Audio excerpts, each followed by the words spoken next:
Be with you. And with your spirit. A reading from the Holy Gospel according to Luke. Jesus journeyed to a city called Nain, and his disciples and a large crowd accompanied him. As he drew near to the gate of the city, a man who had died was being carried out, the only son of his mother, who was a widow. A large crowd from the city was with her. When the Lord saw her, he was moved with pity for her and said to her, "Do not weep." He stepped forward and touched the coffin. At this, the bearers halted, and he said, "Young man, I tell you, arise."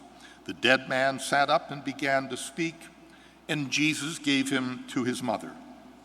Fear seized them all, and they glorified God, exclaiming, "A great prophet has risen in our midst, and God has visited his people." This report about him spread through the whole of Judea and into all the surrounding region. The Gospel of the Lord. Praise to you, Lord.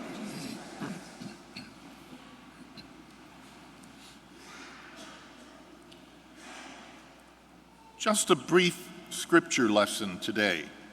If you recall, in our liturgy, the first reading and the gospel are always connected.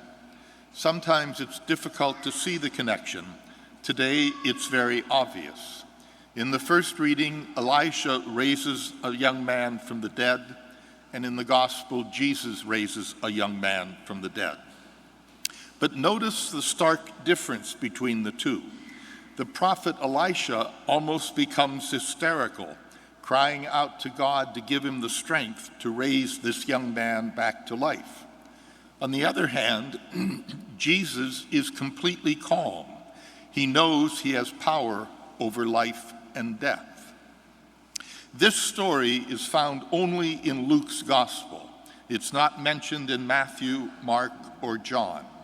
And that's fitting because in Luke's portrait of Jesus, he portrays Jesus as the new Elijah, and he is constantly pointing out things that Jesus does, which Elisha did in the Old Testament.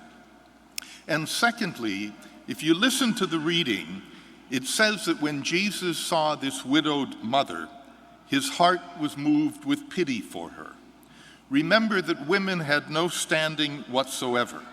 So if this woman were widowed and childless, there would be no one to care for her. She would have been out on the street on her own. And it is in Luke's gospel only that Jesus responds to women the way he does today. We know more about Mary, for example, from Luke's gospel than all of the other gospels put together. It is only Luke who tells us about the Annunciation, the visitation to Elizabeth, the whole story of Jesus' birth in a manger with shepherds, etc. And throughout Luke's gospel, Jesus includes women in his ministry. But remember one thing. It says that his heart was moved with pity when he saw her. And his heart is also moved with pity when he sees you in pain. Amen.